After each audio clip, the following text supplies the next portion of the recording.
여러분 안녕하십니까? 2022년 11월 17일 맞아서 오늘도 하나님께 주시는 생명의 말씀으로 함께 은혜를 나누겠습니다.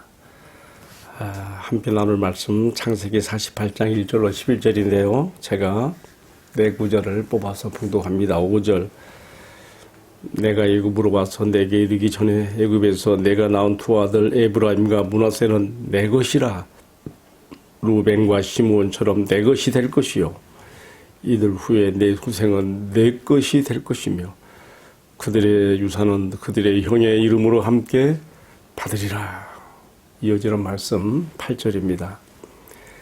이스라엘이 요셉의 아들들을 보고 이르되 이들은 누구냐? 요셉이 그의 아버지에게 아뢰되 이는 하나님이 여기서 내게 주신 아들들이니이다. 아버지가 이르되 그들을 데리고 내 앞으로 나오라. 내가 그들에게 축복하리라. 마지막 9절 11절 요셉에게 이르되 내가 너의 얼굴을 보리라고는 생각지 못하였더니 하나님이 나에게 내 자손까지도 보게 하셨도다. 아멘. 네, 봉독한 말씀을 중심으로요.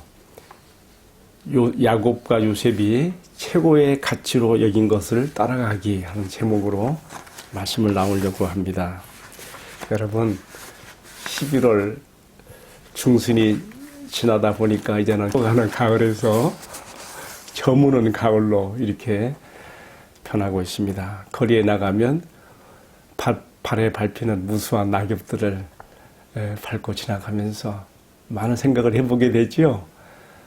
허무하고 쓸쓸한 인생길이지만은 우리가 하나님의 말씀 안에서 위로를 받으며 하나님께서 주시는 약속을 소망으로 삼고 오늘도 우리가 이 세상에서 힘차게 살아가야 될 것입니다. 오늘 주시는 말씀이 또한 그러한 소망을 불러일으키는 말씀이 되기를 축복합니다.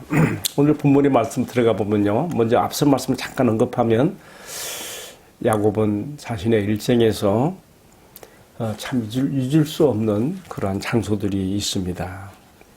그의 할아버지 아브라함과 아버지 이삭의 자취가 남아있는 가나안 땅을 항상 동경하고 살았습니다. 가나안 땅 이곳저곳 그의 어린 시절부터 노년에 이르기까지 그의 숨결이 머물러 있는 여러 장소들이 있습니다. 베델, 헤브론, 브엘세바, 베들레헴 이런 장소들.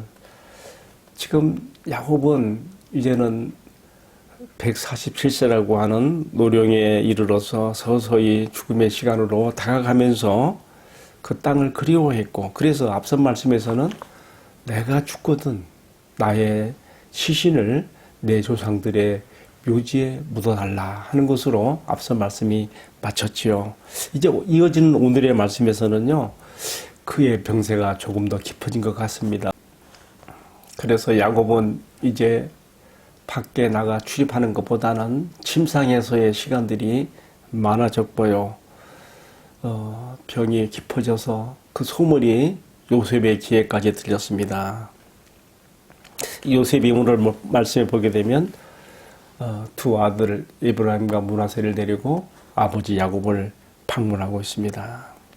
자, 지금 야곱은 자기를 방문한 요셉을 보고서 정말 간신히 힘을 내어서 그 침상에서 일어나 앉아서 요셉에게 자기 마음을 이야기합니다.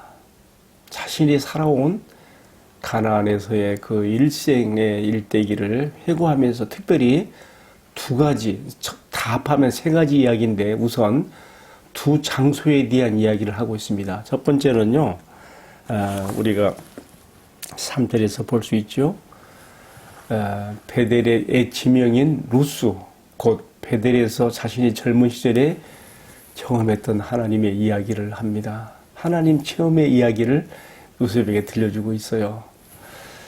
뭡니까? 중요한 것은 그가 비록 어머니 리브가와 그렇게 짜고 형에서의 장자권의 축복을 가로챘지만은, 그러나 하나님께서 이 거룩한 욕심을 귀하게 보신 것 같아요. 어쨌든 그 베델의 밤에 형의 복수를 피해서, 원한을 피해서 하란으로 가는 도중에 베델에 이르렀을 때 그 밤에 돌베개하고 잠을 자는데 꿈속에서 사닥다리가 쫙 하나님의 보좌까지 이어지면서 하나님을 만나는 것이죠. 야곱아, 너는 혼자 가는 인생이 아니라 내가 너와 함께 한다 하면서 거기서 너는 너의 할아버지 아브라함 또 아버지 이삭의 대를 잇는 언약의 계승자라고 하는 확인을 보증을 그 베델의 밤에 주시는 것이죠.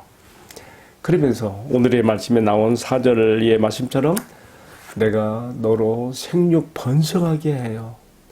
내 백성이 많아지게 하겠고 또 이 땅 가나안을 너와 내 후손에게 주리라. 아브라함과 이삭에게 주었던 언약의 내용을 그대로 야곱에게 주면서 하나님께서 야곱을 인정하시고 보증해 주셨습니다. 이것을 야곱은 잊을 수가 없는 것이죠. 그래서 특별히 베델의 지금 이야기를 요셉에게 지금 했습니다. 자, 또 한 가지, 또 한 장소를 또 이야기하면 두 번째는요, 야곱에게 있어서 어쩌면 일생에 가장 슬픔으로 닿았을 그런 장소며 이야기입니다. 뭡니까? 사랑하는 아내 라헬이 죽었던 장소. 야곱이 하란에서 돌아와서 바로 헤브론에 있는 아버지 이삭에게 가지 않고 어디로 가졌어요? 세겜으로 빠졌죠. 그래서 하나님 앞에 크게 참 좀 징계 같은 것을 받고 그럼 그가 깨닫고 다시 돌아오는 길에 베델을 거쳐서 헤브론으로 오게 되어지는데 그 내려오는 도중에 거의 목적지에 거의 다 다다랐을 무렵인데 그만 라헬이 길에서 산통이 와가지고 정말 진통 끝에 낳은 아들이 누구예요? 베냐민이죠. 그러면서 라헬은 그쪽에서 산고로 죽게 됩니다. 바로 그것이 에브랏, 지명이 에브랏의 길인데 바로 그 베들레헴인 것이죠. 라헬은 자기 생명을 베냐민에게 주고 자기는 죽게 되는 것이죠. 여기서 참 야곱의 마음에 매우 심통했던 것 같아요. 너는 내 어머니, 야곱에게는 사랑하는 아내이면서 요셉에게 친어머니가 되는 라헬의 무덤이 어디 있다는 것을 알려주면서 잊지 말라고 또 이렇게 당부하는 것이죠. 우리가 후대에 그 이스라엘 12지파가 땅을 분배받는 과정에서 보게 되면요. 야곱의 그 지난날의 회상 가운데 가장 인상 깊었던 두 장소가 베델과 베들레헴이 다 라헬의 자식들인 요셉지파 에브라임과 므낫세 그리고 베냐민 다 이 속에 속하게 되는 것도 참 특별한 일로 생각이 듭니다. 그런데 우리가 오늘의 말씀을 보게 되면 또 한 가지 세 번째 이야기인데요. 아주 특별한 이야기를 야곱이 요셉에게 합니다. 그건 뭐냐면요. 네가 애고에 와서 낳은 두 아들 에브라임과 므낫세는 네 자식이기 전에 걔들은 내 것이다. 루벤과 시므온처럼 그들 역시 내 것이라고 하면서 여기서 입양 서로를 하는 거예요. 그러면서 이들 역시 그들의 삼촌들처럼 이스라엘 12지파 속으로 들어가는 족장이요 조상들이 될 것을 여기서 언급하고 있는 것이죠. 요셉이 어찌 보면요 아버지 야곱으로부터 그 장자권의 축복으로서 장자는 두목을 받지 않습니까?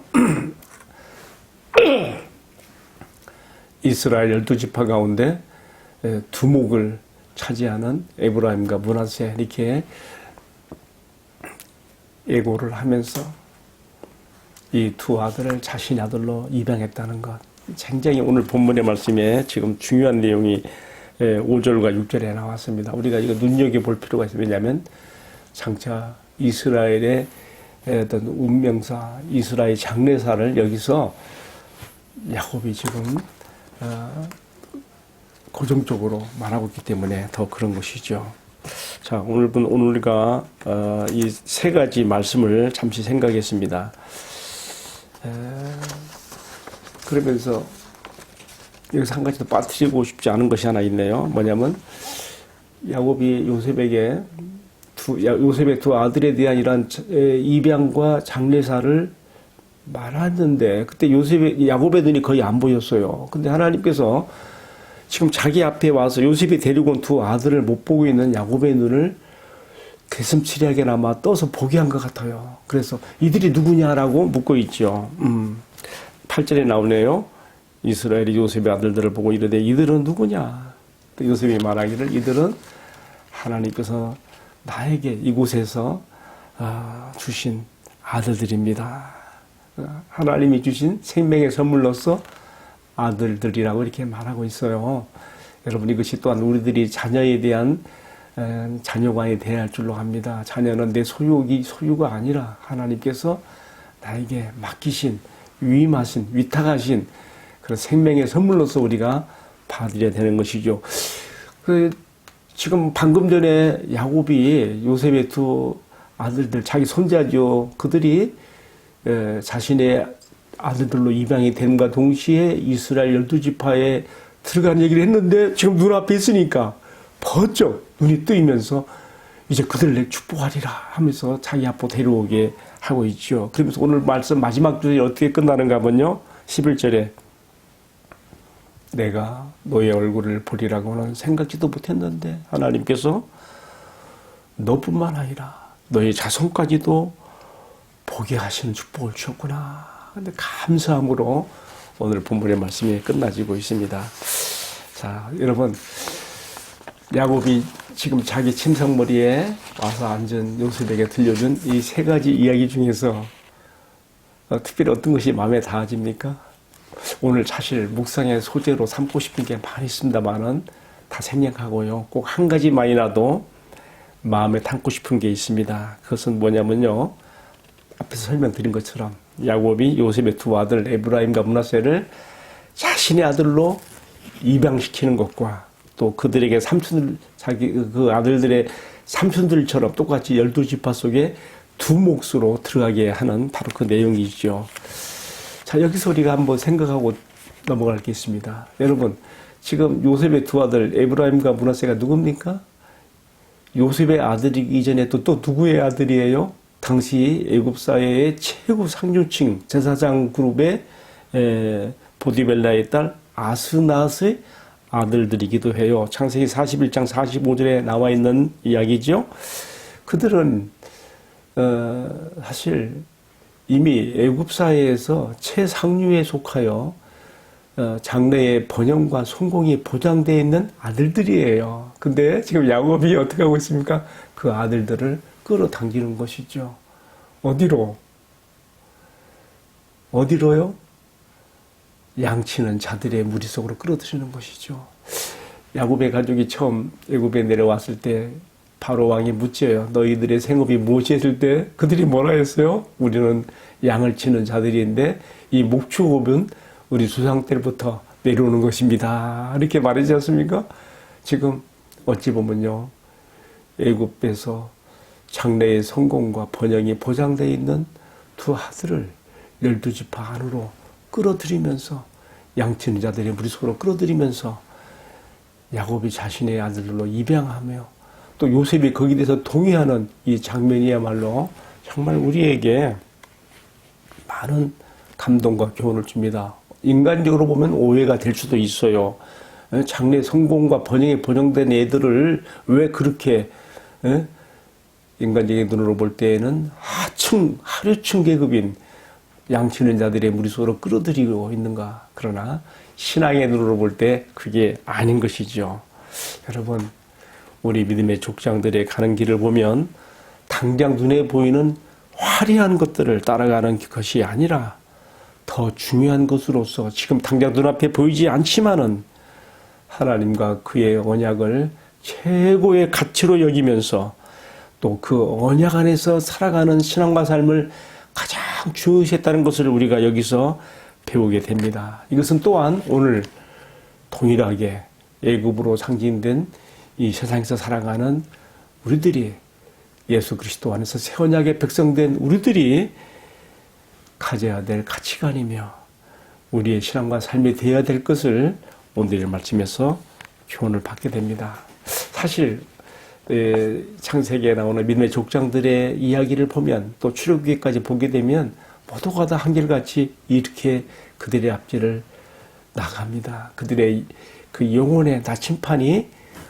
하나님의 언약 백성으로서 하나님께 향하여 있는 그 아름다운 모습을 보게 되는 것이죠. 야곱도 지금 애굽에 내려와서 총리가 된 요셉의 병약을 받으며 육신적으로는 편안한 노후를 보낼 수 있었지만은 그 마음의 나침판이 항상 어디로 향해 있어요? 가나안으로 향하고 있었단 말이죠. 여러분, 이 세상에서 우리가 잠시 참 부와 연락을 누리며 안일하게 사는 것, 그것은 다 지나가는 것들입니다. 우리 영혼의 나침판이 야곱의 가나안을 향했던 것처럼 주님의 나라에 향해 있어야 되는 것이죠. 바로 이것이 야곱의 신앙이었고, 또 자신의 두 아들을 야곱의 입양하는 것에 동의하고 그렇게 들여보내는 요셉의 신앙이기도 하기도 하지요.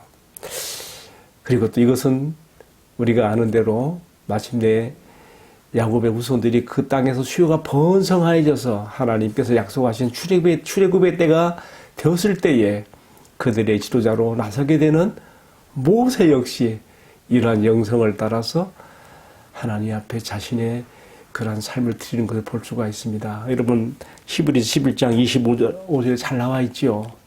바로의 공주의 아들이라 칭함을 거절하고 도리어 하나님의 백성들과 함께 고난받는 길을 택하며 그것을 잠시 죄악의 낙을 누리는 것보다 더 좋게 여겼다고 하는, 더 나은 것으로 여겼다고 하는 그러한 모세와 또 믿음의 족장들의 이런 신앙의 영성이 오늘 애굽으로 상징된 이 세상에서 살아가는 저와 여러분들의 하나님 앞에서 신앙과 삶의 모습이 되기를 간절히 축복합니다. 우리는 그리스도 안에서 새 언약의 백성이며 우리가 세상에 있지만은 우리는 우리 예수님께서 아버지께로 보냄 받아 이 세상에 와서 아버지 뜻을 다 이루고 다시 아버지께 돌아간 것처럼 주님이 돌아가신 그곳이 우리도 같이 돌아가야 될 우리의 영혼의 고향이며 우리 영혼의 나침판이 그것을 향하여 가야 된다는 것을